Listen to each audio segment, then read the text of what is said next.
नमस्कार, मैं Nitesh Kumar.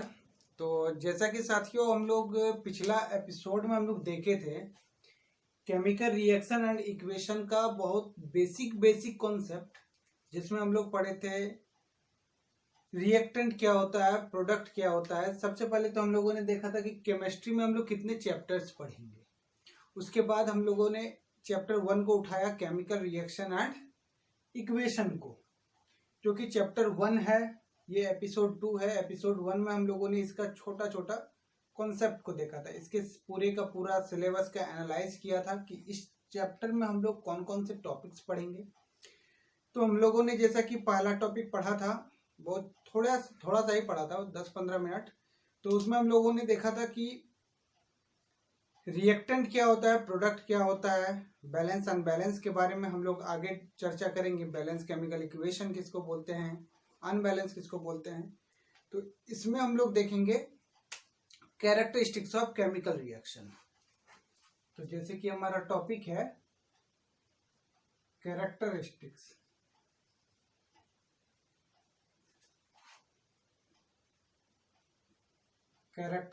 Of chemical reaction. तो इस पर 5 तरीके का केमिकल रिएक्शन होता है। तो सबसे पहला केमिकल रिएक्शन जो हम लोग पढ़ेंगे वो है एब्लिशन ऑफ गैस।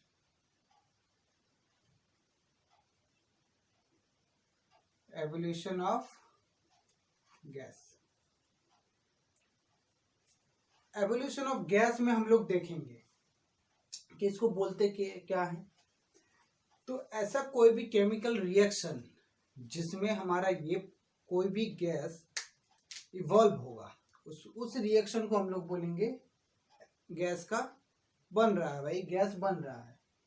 जैसे एक फॉर एग्जांपल हम लेंगे, एग्जांपल से समझते हैं फिर इसको आगे देखेंगे। जैसे हम लोग बोल सकते हैं जिंक डाइक्रोमेट, जिंक का कुछ टुकड़ा है, उसको हम लोग रिएक्ट करा रहे हैं HCl के साथ, डाइल्यूट HCl के साथ।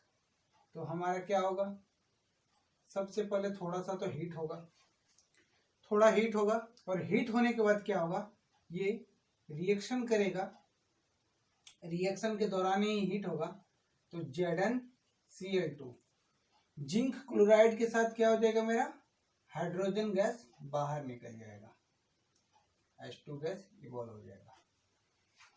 ये इक्वेशन बैलेंस है या अनबैलेंस है, ये हम लोग नेक्स्ट एपिसोड में देखेंगे। वो बैलेंस और अनबैलेंस की चीजें हैं, बट ये होगा।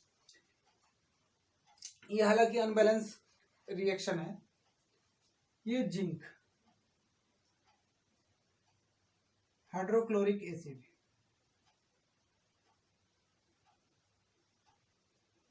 क्लोरिक एसिड, यहाँ पर क्या बना रहा है, जिंक क्लोराइड और हाइड्रोजन गैस, हाइड्रोजन गैस।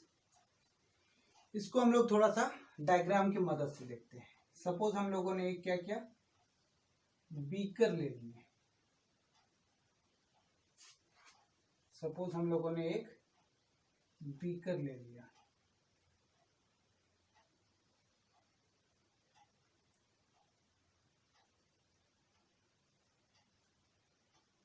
ये क्या है, बीकर है।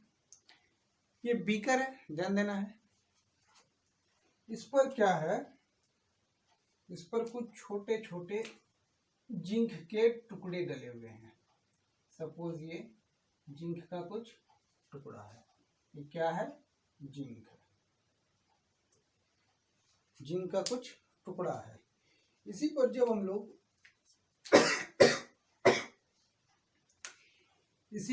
लोग HCl, ये जिंक है, और ये HCl को जब हम लोग इस पे डालेंगे, जब HCl को इस पे पुट करेंगे तो क्या हो जाएगा, तो यहाँ से एयर बबल, जो हाइड्रोजन होगा, हाइड्रोजन गैस ऊपर की ओर जाना शुरू करेगा। तो इसी प्रोसेस को हम लोग बोलेंगे एवोल्यूशन ऑफ गैस। ये हमारा कौन सा सॉल्यूशन है, डाइल्यूट HCl है। ये हमारा क्या है, ये तो हमारा हाइड्रोजन गैस है जो कि ऊपर जा रहा है। आई होप ये क्लियर है। ये एक बीकर है, ये क्या है, बीकर है, बीकर है। जब इस बीकर में हम लोग जिंक डाइक्रोमेट, जिंक का छोटा छोटा टुकड़ा को हम लोग डाले, उसके बाद HCl पुट किए, तो हमें जो रिजल्ट मिला कि हाइड्रोजन गैस, हम लोग कुछ देर बाद ऑब्जर्व करेंगे कि हाइड्रोजन गैस क्या होगा, ऊपर की ओर इवॉल्व होते हुए, ऊपर की ओर, बाहर की ओर जाते हुए दिखेगा। इसीलिए यहाँ पर ये एरो साइन दिया हूं कि हाइड्रोजन गैस ऊपर जा रहा है। समझ में आया? अब दूसरा हम लोग देख रहे हैं, दूसरा एग्जाम्पल, सपोज ये एग्जाम्पल 1, दूसरा एग्जाम्पल के साथ हम लोग, चलो जिंक को ही इस बार फिर से जिंक को हम लोग करवा लेते हैं। जिंक को इस बार डाइल्यूट H2SO4 के साथ करवाते हैं। जिंक डाइक्रोमेट को हम लोग, डाइक्रोमेट मतलब समझ सकते हैं कि वो छोटा छोटा टुकड़ा, ठीक है, इसको हम लोग रिएक्शन करा रहे हैं। तो रिएक्शन के दौरान हीट होगा और ये किस में बदल जाएगा, ZnSO4, ZnSO4 में, ये इसके साथ रिएक्शन होगा और ZnSO4 में बदल जाएगा, प्लस क्या होगा, हाइड्रोजन गैस इवॉल्व होगा। जब H2SO4 के साथ रिएक्शन होगा तो ZnSO4 प्लस, सेम है, यही प्रोसेस है। यहां पर HCl की जगह पर क्या पुट कर देंगे, H2SO4। एक बीकर लेंगे, उसमें कुछ जिंक का कुछ टुकड़ा डाल देंगे, उसी के ऊपर सल्फ्यूरिक एसिड डाल देंगे, H2SO4 sulphuric acid. Sulphuric acid जब इस पर डालेंगे तब क्या होगा, रिएक्ट होगा। रिएक्शन होने के बाद हम लोग देखेंगे इस तरह का एयर बबल जो कि ऊपर की ओर जाएगा, वही एयर बबल क्या होगा, हाइड्रोजन गैस होगा। ठीक है, इसमें हम लोग एक चीज देख लेंगे कि ये जो है जिंक सल्फेट, इसको क्या बोलते हैं, इसको व्हाइट विट्रॉल बोलते हैं, व्हाइट विट्रॉल, सफेद थोथा हिंदी में बोला जाए। और एक हम लोग देखते हैं CuSO4, copper sulphate. Copper sulphate को क्या बोलते हैं, ब्लू विट्रॉल।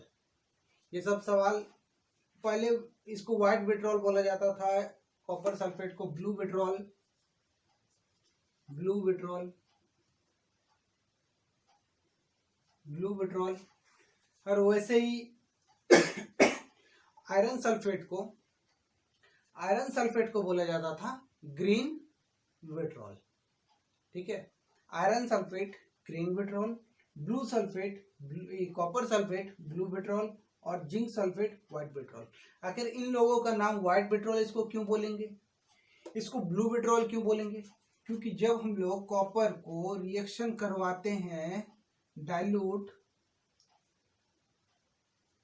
सल्फ्यूरिक एसिड के साथ, तब हमारा जो रिएक्शन मिलता है वो CuSO4 मिलता है, और जो कि नीला कलर का होता है, ये ब्लू कलर का होता है, ब्लू कलर का होता है। तो इस कारण से इसको क्या बोलते हैं, blue vitriol.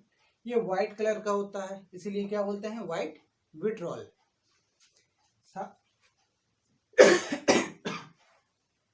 White vitriol.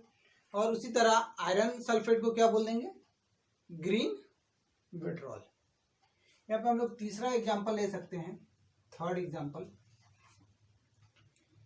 Example में जैसे कि सोडियम कार्बोनेट को हम लोग, सोडियम कार्बोनेट को रिएक्शन हम लोग कराएंगे, सोडियम कार्बोनेट को हम लोग रिएक्शन करा सकते हैं HCl के साथ, डाइल्यूट HCl के साथ। तो हमें क्या मिलेगा, सबसे पहले ये तो गर्म होगा, क्यों होगा, रिएक्शन हो रहा है, रिएक्शन हो रहा है तो इसलिए गर्म होगा। तो क्या हो गया,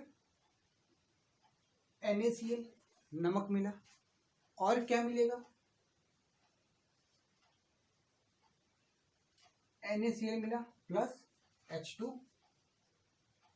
प्लस वाटर मिलेगा H2O प्लस CO, ये हमें मिलेगा। जब हम लोग सोडियम कार्बोनेट, इसका नाम क्या है, सोडियम कार्बोनेट,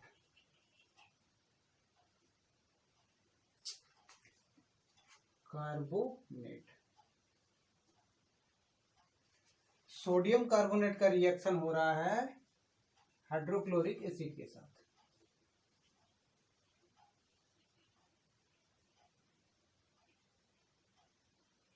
तो क्या दे रहा है हमें, कॉमन सॉल्ट या सोडियम क्लोराइड, इसको हम लोग कॉमन सॉल्ट भी बोलते हैं। कॉमन सॉल्ट क्या दे रहा है, वाटर और carbon dioxide.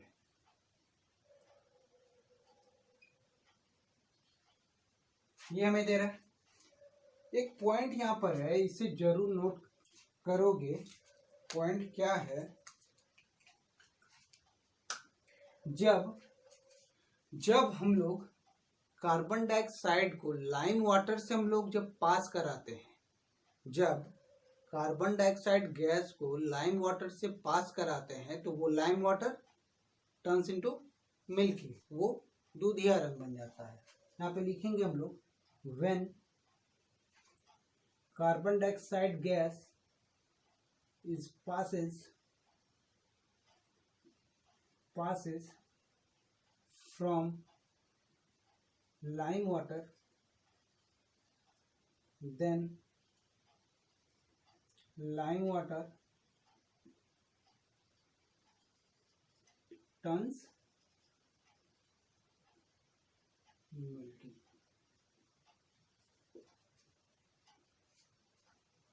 Turns into milky color, turns into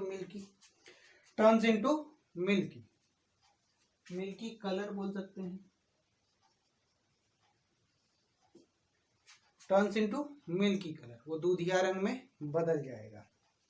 कब, जब हम लोग कार्बन डाइऑक्साइड गैस को पास कराएंगे लाइम वाटर से, तब लाइम वाटर क्या होगा, मिल्की वाइट में चेंज हो जाएगा।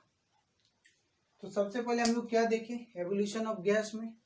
यहाँ पर इसी तरीके से इसको हम लोग एक टेस्ट ट्यूब में रिएक्ट करा सकते हैं। सपोज ये हमारा टेस्ट ट्यूब है, इस टेस्ट ट्यूब में हम लोग HCl मेरा भरा हुआ है, उसमें हम लोग सोडियम कार्बोनेट को पुट किए, और ये क्या है, HCl है। सोडियम कार्बोनेट को जब पुट किए तब क्या रिएक्शन हुआ और NaCl मिला प्लस वाटर मिला और प्लस कार्बन डाइऑक्साइड गैस इस तरह बबल के फॉर्म में ऊपर आया, बबल के फॉर्म में बाहर निकल गया। ठीक है, तो उसी तरीके से हम लोग बोल सकते हैं गैस का एवोल्यूशन हुआ। तो आई होप ये क्लियर है। तो इसमें हम लोग वही लिखेंगे, व्हेन इसमें इसको लिख सकते हैं हम लोग, when zinc react with dilute hydrochloric acid, then when zinc react with dilute hydrochloric acid, it gives zinc chloride, and we can observe the evolution of hydrogen gas, ये एरो हम लोग दिखा सकते हैं इस तरह। यहाँ पर कार्बन डाइऑक्साइड गैस में evolution of hydrogen gas occurs. इसी तरह सेकेंड में भी हम लोग लिख सकते हैं, when zinc react with sulfuric acid, when zinc react with sulfuric acid, it gives zinc sulfate, and we can observe the evolution of hydrogen gas,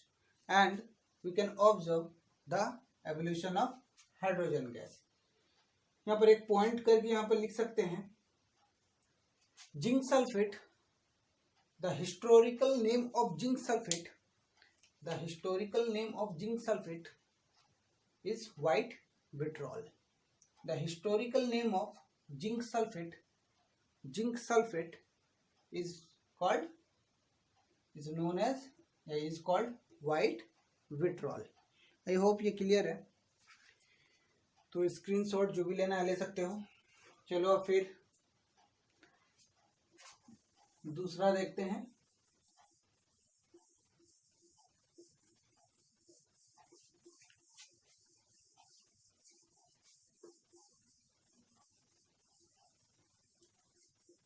अगला क्या है?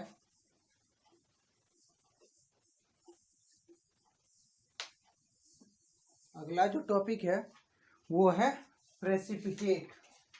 क्या है? प्रेसिपिटेट. Formation of precipitate. जो सेकंड, पहला तो हो गया evolution of gas. Second characteristics हम लोग देखते हैं. Formation of precipitate. Formation of precipitate या फिर इसको पीपीटी भी बोल सकते हैं. Formation of precipitate. इसमें हम लोग सिंपली देख सकते हैं, उसी तरह के इक्वेशन के थ्रू हम लोग देख सकते हैं. जब पोटासियम आयोडाइड रिएक्ट होगा, जब potassium iodide react with lead nitrate,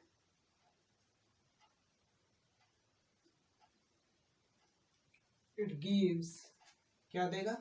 जब पोटासियम आयोडाइड रिएक्ट होगा लेड नाइट्रेट के साथ तो क्या देगा? Potassium nitrate plus potassium nitrate plus lead iodide.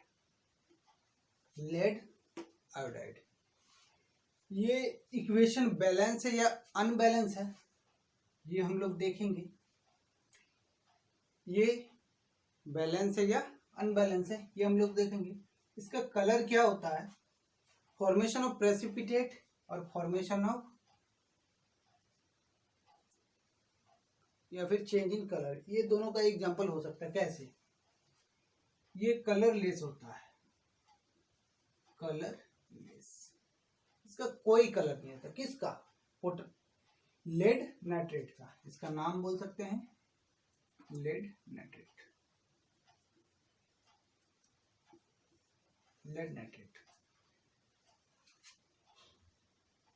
इसका कलर होता है येलो कलर. जब हम लोग रिएक्शन कराते हैं, पोटासियम आयोडाइड का रिएक्शन होता है लेड नाइट्रेट के साथ. ऐसे हम लोग एक टेस्ट ट्यूब में हम लोग करवा सकते हैं.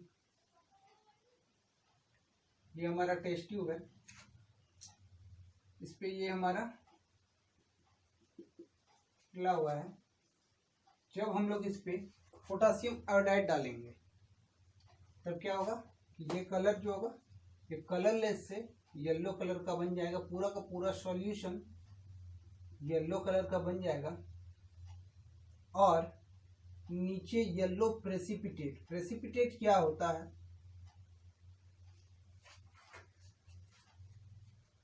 The substance or the particles which settle down on the bottom of the container is known as precipitate. Precipitate का हम लोग लिख सकते हैं. तो the substances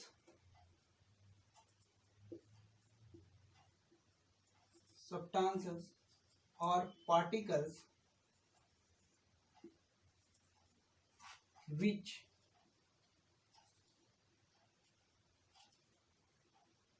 settle down in the container,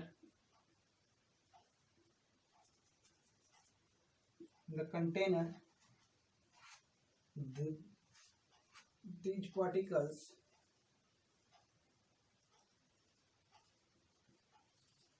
particles are called precipitate. Are called precipitate. जो substance यहाँ नीचे में बैठ जाएगा, सेटल डाउन हो जाएगा, उसी सब्सटेंस को हम लोग क्या बोलेंगे? प्रेसिपिटेट बोलेंगे। ठीक है, आई होप ये क्लियर है। ये रिएक्शन के साथ इसका नाम क्या है?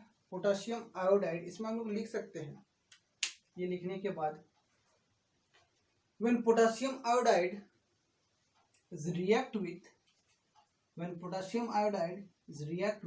lead nitrate, it gives potassium nitrate, and lead iodide.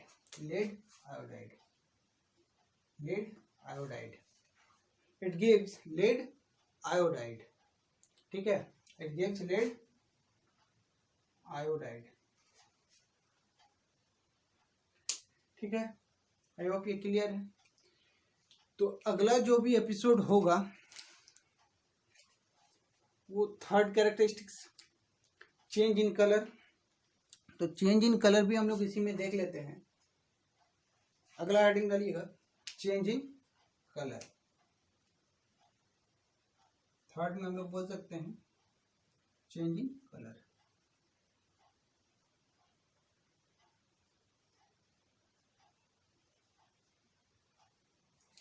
Same इसी इक्वेशन से हम लोग समझ सकते हैं चेंज इन कलर, या फिर वो पिछला जो था उससे भी समझ सकते हैं।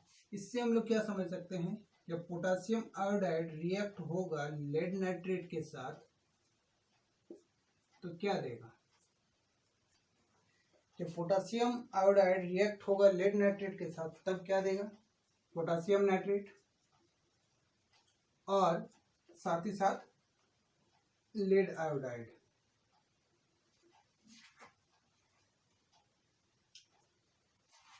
अब इसका कलर कुछ नहीं होता है, कलरलेस होता है। इसका कलर येलो होता है। अभी हम लोग यहां से देखें, इसका कलर येलो होता है। तो यहाँ पे हम लोग लिख सकते हैं when potassium iodide react with lead nitrate, it gives potassium nitrate and lead iodide, where lead nitrate is a colorless and it converts from colorless to yellow color, colorless to yellow color। ये solution क्या होगा? Yellow colour का होगा। जब हम लोग potassium iodide को react कराएंगे लेड आयोडाइड के साथ। तो जैसे कि पिछला एपिसोड में हम लोग देखे थे, ये क्या है? रिएक्टेंट। और ये क्या है? प्रोडक्ट। ये क्या है? रिएक्टेंट। और ये क्या है? प्रोडक्ट। ये रिएक्टेंट क्यों है? क्योंकि ये रिएक्शन में पार्टिसिपेट कर रहा है, इसीलिए रिएक्टेंट है। और रिएक्शन होने के बाद जो भी रिजल्ट आया उसको हम लोग प्रोडक्ट बोलते हैं। यही तो प्रोडक्ट आया, पहले इसको रिएक्शन हुआ फिर ये प्रोडक्ट आया, इसीलिए इसका नाम रिएक्टेंट। क्यों? आपस में रिएक्शन हो रहा है। और इसका नाम प्रोडक्ट। क्यों? ये प्रोडक्ट रिजल्ट आ गया, इसीलिए प्रोडक्ट। ठीक है, तो मुझे लगता है कि इतना काफी है।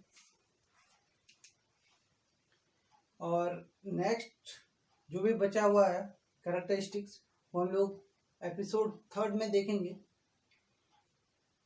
जो चेंज इन टेम्परेचर और चेंज इन स्टेट जो भी है वो हम लोग नेक्स्ट एपिसोड में हम लोग देखेंगे। तो तब तक के लिए, और इसमें कुछ बताने लायक है नहीं कुछ। जो भी अगर इम्पोर्टेंट है वो जिंक सल्फेट, जिसको हम लोग बोलते हैं व्हाइट विट्रॉल। एक बार रिवीजन करते हैं। सबसे पहले हम लोगों ने देखा एवोल्यूशन ऑफ गैस। उसमें क्या हुआ? जब जिंक रिएक्ट किया सल्फ्यूरिक एसिड के साथ, जिंक का हमने 2 एसिड के साथ रिएक्शन करवाया था, एक हाइड्रोक्लोरिक एसिड और दूसरा सल्फ्यूरिक एसिड, एक हाइड्रोक्लोरिक एसिड और दूसरा सल्फ्यूरिक एसिड। तो पहला जब हाइड्रोक्लोरिक एसिड के साथ जब रिएक्ट हुआ तब क्या हुआ, जब हाइड्रोक्लोरिक एसिड के साथ रिएक्ट हुआ तो ZnCl बना, ZnCl2, और साथ ही साथ हाइड्रोजन गैस निकल गया। यही तो हुआ था, जब Zn को हम लोग रिएक्शन करवाए थे HCl के साथ तो क्या हुआ, ZnCl2 और प्लस H2 गैस बाहर निकला था, यही हुआ था। सेकेंड में हम लोग जब इसी Zn को हम लोग रिएक्शन करवाए थे H2SO4 के साथ, डाइल्यूट H2SO4 के साथ, तब क्या मिला था, ZnSO4 और प्लस H2 गैस। तो इस ZnSO4 को हम लोग क्या बोलते हैं, व्हाइट पेट्रोल। और फिर हम लोगों ने और एक रिएक्शन करवाया था सोडियम कार्बोनेट का HCl के साथ, तो इसमें क्या मिला था, NaCl plus water plus carbon dioxide gas, यही था एवोल्यूशन ऑफ गैस। यहाँ पर कौन सा गैस निकला, हाइड्रोजन गैस। यहाँ पर कौन सा गैस निकला, हाइड्रोजन गैस। यहाँ पर कौन सा गैस निकला, कार्बन डाइऑक्साइड गैस। ठीक है, यहाँ पर हाइड्रोजन गैस का एवोल्यूशन हुआ, यहाँ पर हाइड्रोजन गैस का एवोल्यूशन हुआ। जब जिंक का हम लोग HCl के साथ किए तब हाइड्रोजन गैस का, जब जिंक का हम लोग एसिड के सल्फ्यूरिक एसिड के साथ किए तब हाइड्रोजन गैस का। आखिर हाइड्रोजन गैस का ही क्यों हो रहा है, ये हम लोग मेटल नॉन मेटल में पढ़ेंगे। जब मेटल रिएक्ट विद एसिड तब क्या क्या होता है, जब नॉन मेटल रिएक्ट करता है एसिड के साथ तब क्या होता है, जब मेटल बेस के साथ रिएक्ट करता है तब क्या होता है, ये एसिड बेस में हम लोग पढ़ेंगे और कुछ मेटल नॉन मेटल में पढ़ेंगे। तो कार्बन डाइऑक्साइड गैस है, तो कार्बन डाइऑक्साइड गैस को जब हम लोग लाइम वाटर में पास करते हैं तब क्या होता है, तब ये lime water turns into milky, तब ये दूधिया रंग बन जाता है, मिल्की कलर में बदल जाता है। सेकंड हम लोगों ने पढ़ा फॉर्मेशन ऑफ प्रेसिपिटेट। इसमें देखिए जो पोटेशियम आयोडाइड रिएक्ट कर रहा है लेड नाइट्रेट के साथ तब क्या दे रहा है, पोटेशियम नाइट्रेट और साथ ही साथ पोटेशियम आयोडाइड। ठीक है, उसी तरह और प्रेसिपिटेट किसको बोलेंगे, जो भी सब्सटेंस, जो भी पार्टिकल्स नीचे सेटल डाउन होकर के after the reaction settle down होकर के नीचे बैठ जाएगा, उसी जो बैठा हुआ परत को बोलेंगे। जो भी पतली सी एक परत बनेगी, यहाँ पर जैसे पतली सी एक परत बन रही है, इस परत को हम लोग बोलेंगे प्रेसिपिटेट। तो क्लियर होना चाहिए। तो चलिए अगला वीडियो में हम लोग फिर मिलते हैं, तब तक के लिए धन्यवाद।